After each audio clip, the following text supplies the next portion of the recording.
Alex Gill with Anime on Location here at ASEN 2011 with Mike Sinterniklaas. How are you enjoying ASEN this year? It's actually my first ASEN ever, and I've never been to Chicago other than being held at O'Hare, because anytime I fly through O'Hare, there's a delay with my next flight. And what up, aeronautics people of Chicago O'Hare? Don't stop me, TSA. Now I'm like, hey, I'm going to say something funny about them, and then they're going to be like, oh, you've been singled out for a strip search, sir. Oh, crud. I haven't been able to see Chicago yet. I'm dying to. As a New Yorker, I have to check out what the big deal with all this pizza's about. And so far, ASEN's been really cool. I've heard about it for years. I've always wanted to come, and finally it got to work out with my schedule, and they're wanting me and stuff, so it's been really cool. People have been nice, really smart questions. I got asked things I've never been asked before, and usually you hear a lot of the same things. So a creative crowd. Say that. Can you give us any information on the top secret series you're currently involved with? I know they're top secret, but... Oh, well, what I was going to tell you was they're top secret. And in my industry, the non-disclosure agreement is ironclad. I can't talk about it. Oh, there's one, though, that I just did that I did after telling them for the program that I had these two top secret. There's another top secret, two top secret games I wish I could say something about, and I totally cannot. Oh, is that boring to hear? I'm like, hey, I know something really cool, and I'm not going to tell you. It builds anticipation. I know, but for what? There's no way. They can't even use that for marketing. It's keep your eye on the space. I don't know. Yeah. Can you magic something in the bottom of the screen?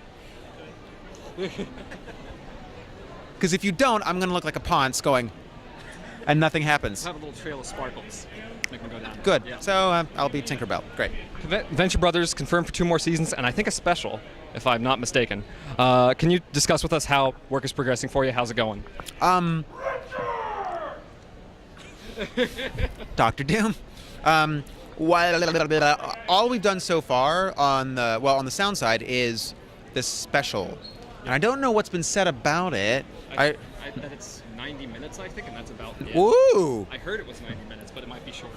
So, well, yeah, I've recorded some dialogue already for it, but I can't say anything. Here's the thing about that. Like, I don't want to blow anything up when, and also I don't think anyone really wants to hear spoilers. No. I don't. Like, oh, you killed the boys, how do they come back? Clones. It would have been spoiling it all. Because we also misdirect you sometimes on purpose to play with your head. It looked like season 2 of Venture Brothers was going to be like, Rusty and Junior, the brothers, the brother that comes out of my dad, who he ate in the womb. Jonas Jr. Jonas, and so Junior and Jonas Jr. and Rusty Venture. That was my trombone. That's inappropriate. So I can't say anything. Otherwise, I'll spoil the magic. Magic. You better do something. All right. The Gundam franchise has had a history of over 30 years. Yes. How much of Gundam were you familiar with before you started working on Unicorn, and how has it affected your performance or how you've taken on the series? I mostly was familiar with the original Gundam, Mobile Suit, and I'd seen a little bit of Wing, a little bit of SD and G, but I didn't really know them all. And frankly, part of the thing for me, which I've been adamantly advising Sunrise about, is I think for people who aren't already in the world, it could be a little intimidating, and they might be afraid to step into something that's got so much history that they won't know what's going on. So we've actually talked about doing something that would get people up to speed, which is really cool, like a Cliff Notes. We'll see what happens with that. And for me, because it's really a continuation of Universal Century, it was cool just know Mobile Suit. I don't need to know Pretty Boy Gundam. I mean Wing. Sorry, ladies. Yeah, you don't know any of the alternates. Yeah, exactly. Or Super Deformed. Come on. Yeah. But I mean, it's all cool for different reasons. I mean, and lots of shows have done different things to hit different market areas, and it's a huge, important franchise. Yeah. One thing that I was really sad, I didn't get to go to Odaiba to see the big life-size Gundam. Yeah. I was invited by Sunrise to go see it, and I was like, I'm working so much. And I think I was shooting a movie that summer in Michigan, so I couldn't go. I was so sad. But they moved it, right? It's got the beam weapon, like so cutting into the... And I'm sure they'll rebuild it again and again. They had a Gundam amusement park ride, which I would love to. I did go to the Gundam Cafe. Oh, you did go to the in Akihabara, yeah. Yeah, and the toilet messed with me. I go in there, I videotaped, I took my camera in there, and I was like, wow. I got a Haro latte, and it's like got a Haro in the crema head of the latte. It's really cute. And but the toilet is like a show. There's like an eject button on the wall. You hit it, lights go down, and then it's like wah wah wah, and then the lights come up. There's a huge Gundam face in the men's room behind you, and it's like a Zaku in the ladies' room, I think. I went to the ladies' room, but the toilet is like, and it lights up. It's a Toto. They do that anyway. Yeah. But then I was like, this is awesome. And then when I was done videotaping it, I went number 1, and I stand. I'm a man, and so halfway through my number 1. This automated seat started to close on me, and I was like, I like trying to hold it with my foot midstream. It was a horrible experience. Is that TMI? Now you can make don't make the yellow sparkles. Just silver, not yellow, not gold. It'll look like, not after what I just said. Anyway, that's nothing to do with the history. Yeah. The important history of Gundam Unicorn is this series of novels. So they're not translated. So I have to rely on my producer and the guru of all things Gundam, Mark Simmons, who is incredible. And I've got him on my phone, and we're speed dialing during the sessions. What exactly is with the nail or gamma? And are you sure is this the old one, or is it a nail or gamma or the nail or gamma? Things like that are important. So he has been so valuable, and I've talked to him on MHQ a couple times. So yeah, he's incredible. He's incredible. Yes. Yeah, he majored in Gundam and has a PhD in Gundam. Basically, he is the and literally wrote like the book. Everything. Yeah, I'm so glad we have him. It's huge, yeah. It is. There is a Gundam motion picture being released in July. The 4th episode of Unicorn comes out in the fall. Turn A Gundam has been licensed. The original series is getting a remastered sub and dub release. There's so much Gundam coming out. Has Sunrise asked you to be involved with any future Gundam projects at this time? I have 2 answers. One, I can't talk about future things, but for the most part, Bandai has been really cognizant of keeping original cast together and stuff, so when they go back and do things that have been done before, I think they're gonna probably, go to Blue Water, for instance, Ocean, whatever, all those people, or if animes had done anything, so they'll try to find those people probably. That's my guess.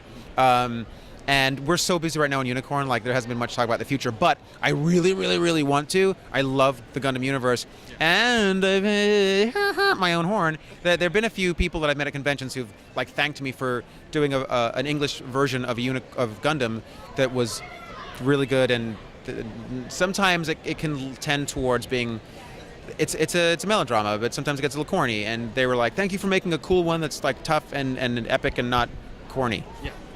So I would love to do as much as I can to that end. Awesome. For anything Gundam. Okay, when you're consistently performing or have to engage in a lot of impromptu work, like when you're voice acting for games, it's got to drain your stamina. How do you keep healthy when you're acting? You're assuming that vocal health, my mother was an opera singer, and vocal health is a really fragile thing, I think. You use your voice all the time. And if you go out, even I'm not really much of a drinker or anything, but even going out to bars and speaking over the crowd, or being in the dealer room and speaking over the crowd, can be vocally damaging.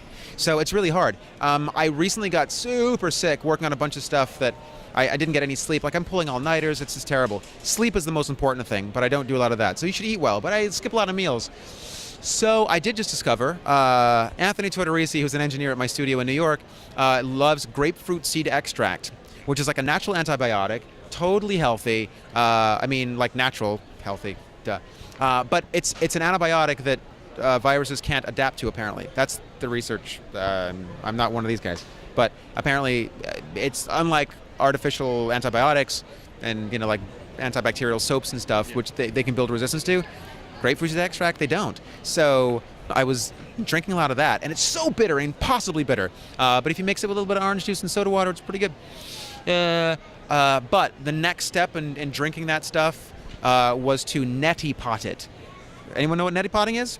Any hands up there? Okay, we got one. Yeah. It's an Indian nasal irrigation thing, which sounds insane. But you take a pot with saline, salty water. You pour it. You lean forward. You pour it on one nostril. It goes up your sinuses and then breaks up all the crap and then drains out your other nostril. It's weird, and it could feel like you're drowning if your head's back too far. But using just a little bit, no more than 2 drops of grapefruit seed extract, just kills all the crap up there. And that is one thing that I did to keep me from dying when I was super impossibly sick and still had to work. But it's really hard, and if you work too much doing too many games where you're yelling and dying a lot, the next day it's really hard to be Dean or anything high and young and sweet and not bleh. Yeah, it's tough. Vocal health is really hard to maintain, I think. All right. You've been running a Recordio studio and YAV Post of your own for over a decade now. And what type of insights has this provided for you? How has it affected your acting? I think getting to be on both sides of the mic, the glass, the booth, it's really important perspective. I just did a panel in South by Southwest in Austin for basically about directing, but it was an actor's perspective. I think a lot of directors, for instance, don't always relate to what the actor's experience in the booth is. For instance, Sue Blue, who's a legend in voiceover. She directed the original Turtles, My Turtles. She was RC in the Transformers. She was a My Little Pony, a Misfit in Gem. She was in G.I. Joe. She's awesome, and she teaches a lot. She has a story where she's in the booth, they give her some direction, she does a line, and then they take their finger off the talk back. She's in a soundproof booth, and they're just out there like talking, and it looks like it's getting kind of heated, and they're like, and she's sitting there for 15 minutes in the silence going, oh, they hate me. They hate me so much. They're fighting. And then they're like, oh, sorry, Sue. Well, we were just getting lunch. They're fighting over what to eat, but you don't know that. Sorry. Peripherally, for 2 seconds, I thought it was a henchman. Yeah. But it's Scorpion. Get over here! No, he didn't come back. Anyway, sorry. Did I just yell too loud? I'm sorry. The hell was I talking about? Projects. Recording studio. Yeah. Wow. Working with actors from the other side really gives me a perspective on what to do when I go in the booth. And being in the booth reminds me how I need to honor the talent when they're in my booth. And I just did a project called Mia and the Magoo, which European project, French film that won Best Animated Feature in Europe last year.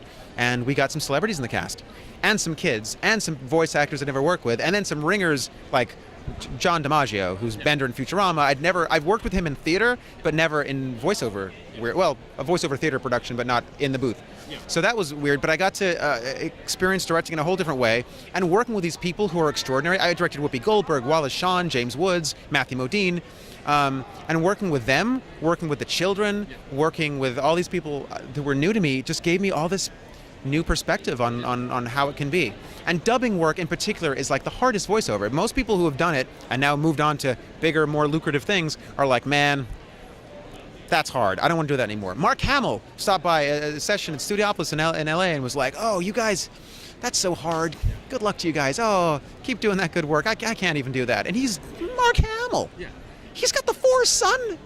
But getting to do ADR with all these extraordinary people. I mean, I'm so lucky as an actor to get to be influenced by everyone else's work. It's so cool. And not just hearing the final product, but seeing their process. Like Patrick Warburton in Venture Brothers. I think he's extraordinary, and his reads on things are completely different from anyone else's. And I feel like when I get in there, I want to do a good job and get it right in the first take. But he would just do like all these different things and language, and half the time I was like, honestly, this is my own shortcoming. You know, when I first heard him, I was like, what is he doing? That's not relevant. Like, there's a scene going on. Did you even read it? But then he would just keep exploring things and then discover things that I would never discover just trying to do a good job and be a good boy, you know? So I learned so much. It was so liberating to see that kind of process. Oh, I could go on forever, but I mean, yeah, seeing other people work from that side and not just seeing it in a TV show, because you see it and you're like, oh, of course you did it that way. That's the way you should do it. But then seeing every other thing that happens, awesome. Wow, that's a long answer. Sorry. One of my personal favorites, GaGa, which you did the ADR direction for, and which your Guy Shishio, who is one of the manliest characters in the history of anime. Yeah. What was your experience like working on GaGa? All right, GaGa, was that my first Sunrise show? I loved it. It was really hard vocally because he's always powering up beyond extreme. Yeah. And the whole point of that thing is, even if you are down and about to die, if you've got heart, and if you're brave, you can turn a 2% chance to a 120% chance. Yeah. Mathematically, it makes no sense. But it's not supposed to. It's guts and courage. Exactly. Guts and courage. So I loved being able to do that part. Yeah. But I was actually heartbroken and crestfallen when they didn't pick up the second series to dub. Yeah. So we dubbed the first half, and then, as per most Sunrise shows, it goes from like dee-dee-dee-dee to we didn't get to do all that awesome stuff at the end, and I still want to. But so I would recommend everyone harass Media Blasters in New York and say, what are you doing here? Yeah. You know, go out and buy GaGa, and maybe we will get final. You know. Well, there's that. I mean, it is a money thing, and they got to the point where they're like, it's not selling like we wanted it to, so what's the point in spending all this money on a dub? But I think I would like to think if you build it, they will come. If you dub it, they will purchase some. Yeah. So yeah, but if you would want to see that happen, then you got to email Media Blasters. Oh, and they're a client of mine. They're going to be so mad. But I don't care. Art first. Woo! I need to sleep more.